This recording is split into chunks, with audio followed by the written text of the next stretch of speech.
Baghdad में एक सौदागर रहता था। उसके न कोई बीवी थी और न कोई संतान। वो ज्यों त्यों करके अपने दिन बिता रहा था। एक दिन उसने हज यात्रा को जाने का निश्चय कर लिया।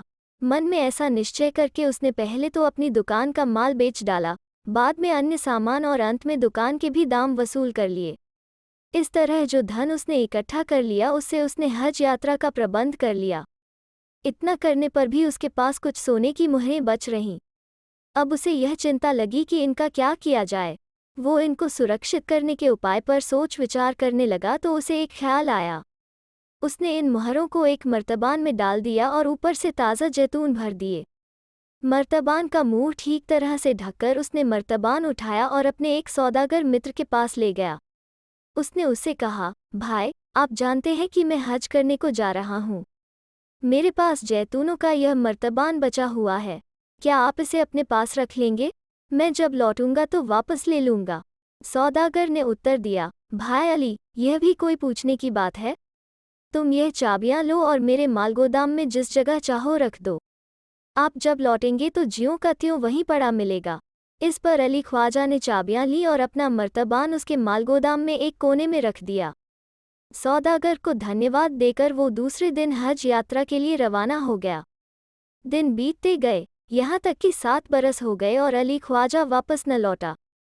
इतनी देर में एक दिन सौदागर की पत्नी को जैतूनों के खाने का ख्याल आया और वो अपने पति से बोली, बहुत दिन से हम लोगों ने जैतून चखे तक नहीं। पत्नी की बात सुनते ही सौदागर को अली ख्वाजा के जैतूनों के मर्तबान की याद आई और वो बोला, तूने जैतूनों का नाम क्या लिया कि एक भूली बिसरी बात याद दिला दी। मुझे इस समय अली ख्वाजा की याद आ गई जो आज से 7 वर्ष पहले हज के लिए गया था और जाते समय मेरे पास जैतून से भरा मर्तबान अमानत रूप में छोड़ गया था। न मालूम अली ख्वाजा का क्या हुआ, वो जीवित है या मर गया। सौदागर की बीवी ने पूछा, पर इसकी याद आपको किस तरह आई? इस पर सौदागर बोला, वो जो जैतूनों का मर्तबान मेरे गोदाम में छोड़ गया है, चलो उसी में से इस समय जैतून निकाल लें। वो अवश्य मर गया होगा, मुझे उसके वापस लौट आने की अब कोई आशा नहीं। उसकी बीवी, जो एक नेकदिल औरत थी, उससे मनाही करते हुए बोली, खबरदार, ऐसी बात न करना, यह तो अमानत में खयानत है। हो सकता है वो जीवित हो और लौट आए, फिर आप क्या कहेंगे उससे? कितनी शर्म की बात होगी यह। मैं हाथ जोड़कर कहती हूँ कि ऐसा बुरा काम मत करो। कितनी भोली है तू और कितनी बेसिर पैर की बात करती है। न तो अली ख्वाजा वापस आएगा और न मुझे उसके सामने लज्जित ही होना पड़ेगा। मैं दावे से कहता हूँ कि वो मर चुका है। आपकी इच्छा जो चाहे सो करे, पर मेरी मर्जी इसमें नहीं है। मेरा दिल तो यही कहता है कि ऐसा करना अपराध है। इस पर भी यदि आपकी इच्छा हो तो निकाल लीजिए, परंतु बाद में मुझसे यह न कहिएगा कि तूने नहीं कहा था। सौदागर को बीवी की बात न माननी थी और न ही मानी। उसने हाथ में दिया लिया और मालगोदाम की ओर चल दिया। वहां पहुंचकर उसने मर्तबान को एक कोने में पड़ा पाया। उस पर गर्द और मिट्टी की तह जमी हुई थी। उसने उसको झाड़कर साफ किया और ऊपर का ढक्कन खोला। ढक्कन खोलने से उसके बीच में से सड़े हुए जैतूनों की सड़ांध आई और उसका दिमाग चाटने लगी। इस पर उसने मर्तबान को उठाया और पास ही एक मेज़ पर ले आया। उसने यह देखने के लिए कि अच्छे अच्छे जैतून कौन कौन से होंगे, मर्तबान को मेज़ पर उल्टा। उलटने के साथ ही उसमें से एक मुहर नीचे गिर पड़ी। सौदागर ने कहा, अरे यह क्या, यह मुहर कैसी? कहकर उसने जल्दी से मर्तबान में हाथ डाला तो देखा कि उसमें जैतूनों के नीचे मुहरें भरी पड़ी हैं। मुहरें देखते ही उसके मन में लोभ हुआ और नीयत बदल गई। उसने यह तय कर लिया कि जो भी हो यह बात बीवी से न कहूँगा। फिर वो बीवी के पास गया और बोला, तुम्हारा कहना ठीक है, जैतून तो गल सड़ गए हैं, एक भी काम का नहीं है, सो मैंने फिर से मर्तबान को वैसे ही बंद करके रख दिया है। अगर अली ख्वाजा लौटकर आया भी तो उसको पता न चलेगा कि यह खोला गया है। बीवी ने फिर कहा, मैं फिर भी यही कहूँगी कि आपने इसको खोलकर अच्छा नहीं किया। खाना खाकर सौदागर किसी बहाने से फिर मालगोदाम में गया। उसने मर्तबान में से सारी मुहरें निकालकर अपने संदूक में रख लीं। दूसरे दिन उसने बाजार से नए ताज़ा जैतून लाकर उनको मर्तबान में भर दिया और उसी स्थान पर रखा जहाँ पर अली ख्वाजा ने रख दिया था। संयोग से दूसरे ही दिन अली ख्वाजा लौट आया और सीधा सौदागर के पास गया। उसे जीवित देख सौदागर तो चकित रह गया, परंतु अपनी हैरानी को छिपाते हुए उसने अली ख्वाजा का खूब स्वागत किया। कुछ समय तक कुशल समाचार पूछने के बाद अली ख्वाजा बोला, भैया, क्या मेरा मर्तबान सुरक्षित है? अरे हाँ, बिल्कुल उसी तरह और उसी स्थान पर जहाँ तुम छोड़ गए थे। मुझे क्या पड़ी थी कि उसको देखता। यह लो चाबियाँ और निकाल कर ले जाओ। अली ख्वाजा ने चाबियाँ ली और मालगोदाम की ओर गया। उधर से मर्तबान निकाल कर लाया। उसने उधर 1 मिनट भी न खोया और सीधा अपने मकान पर गया। वहां जाकर उसने मर्तबान को खोला, परंतु उसमें एक भी मुहर न पा और ताज़े जैतून भरे देख उसका हर्ष शोक में बदल गया। उसके होंठ सूख गए। वो पागल की तरह सौदागर के पास भागा भागा आया और वहां पहुंचकर बोला, मित्र, तुम मुझे इस प्रकार एकदम लौट आते देखकर अवश्य हैरान हो गए होगे, परंतु मैं यह कहने आया हूं कि मुझे अपने मर्तबान में रखी हुई 100 मुहरें नहीं मिल रही हैं। यह क्या बात है? मैंने इन्हें जैतूनों के नीचे छिपा कर रखा था। यदि आप किसी कारणवश निकालकर अपने काम में लाए हों तो कोई बात नहीं, जब आपकी इच्छा हो दे देना। हाँ, मुझे इस समय केवल रसीद लिख दें। सौदागर की नीयत बदल चुकी थी, इसलिए उसने इस बात का उत्तर पहले ही सोच रखा था। अतः जब अली ख्वाजा ने यह प्रश्न किया तो वो बोला, आप किन मुहरों की बात करते हैं? मेरी समझ में तो कुछ आया ही नहीं। क्या आपको अपना मर्तबान ज्यों का त्यों पड़ा हुआ नहीं मिला? मुझे क्या मालूम कि आपने इसमें क्या रखा था? आपने चाहे इसमें मुहरें रखी हों, चाहे राख, जो कुछ भी रखा होगा वो उसी में होगा। मैंने तो उसे छुआ तक नहीं। सौदागर से यह उत्तर पाकर अली ख्वाजा की आंखों से टप टप करके आंसू बह चले। वो सिसकियां भरता हुआ बोला, खुदा के लिए मुझ गरीब पर रहम करो। मेरी जन्म भर की कमाई इतनी ही थी। मुझ पर तरस खाओ। खुदा का वास्ता देता हूँ, मुझे मेरा धन लौटा दो। अली ख्वाजा के इस प्रकार गिड़गिड़ाने का सौदागर के मन पर वही प्रभाव हुआ जो मरुस्थल पर वर्षा का। वो टस से मस न हुआ। यह देख अली ख्वाजा ने फिर कहा, अच्छा तो मैं काजी के पास अपना प्रार्थना पत्र दूंगा। वो वहां से निकलकर सीधा काजी की अदालत में गया। अपना हाल सुनाया, परंतु कोई गवाह न होने के कारण उसका मुकदमा खारिज हो गया। यद्यपि काजी की अदालत में वो हार गया, तथापि उसने हिम्मत न हारी और अपनी कहानी खलीफा तक पहुंचाने का निश्चय कर लिया। उसने एक नया प्रार्थना पत्र तैयार किया। उसे लेकर वो शहर के ऐसे स्थान पर खड़ा हो गया जहां से खलीफा का आना जरूरी था। खलीफा मस्जिद से नमाज पढ़कर लौटे तो अली ख्वाजा ने अपना प्रार्थना पत्र उनके रथ में फेंक दिया।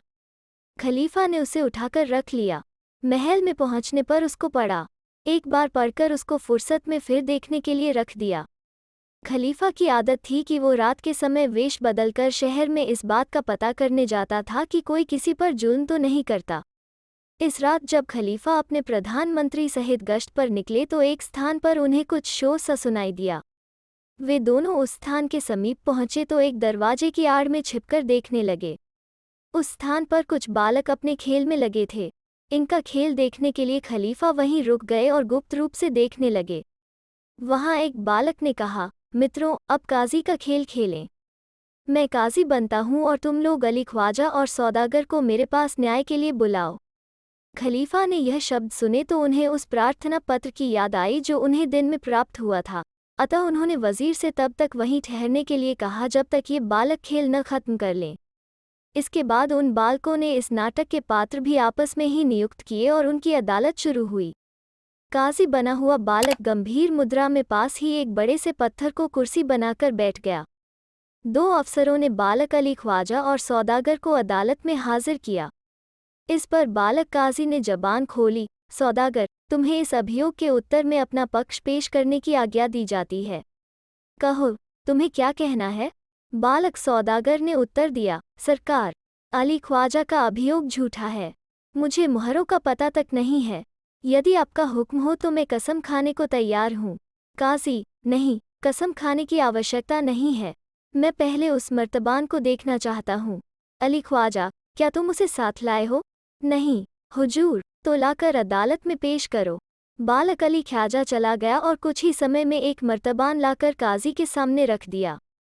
अब काजी ने पूछा, क्या यह वही मर्तबान है? अली ख्वाजा और सौदागर ने देखकर कहा, हाँ हुजूर, यह वही मर्तबान है। तब काजी ने उसका ढक्कन उठाने की तथा एक जैतून लाकर दिखाने की आज्ञा दी। जैतून उनके सामने पेश किया गया। उन्होंने ऐसा अभिनय किया मानो जैतून चख रहे हों और कहा, यह तो बड़े स्वादिष्ट जैतून हैं, बिल्कुल ताज़ा मानो आज ही पेड़ पर से उतारे गए हों। पर अली ख्वाजा, तुम तो कहते हो कि यह 7 साल पुराने हैं। अच्छा, तो यह है कि इसकी जांच के लिए किसी जैतून बेचने वाले को अदालत में बुलाया जाए ताकि वो इनकी परख करके बताए।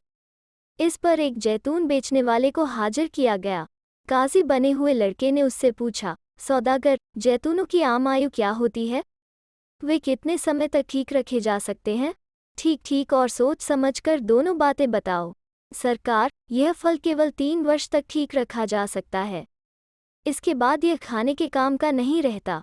काजी, अच्छा, तो इस जैतून को चखो और बताओ कि यह कितने समय पुराने हैं।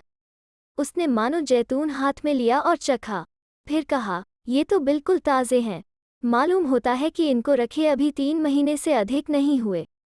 काजी ने कहा, फिर सोचकर उत्तर दो।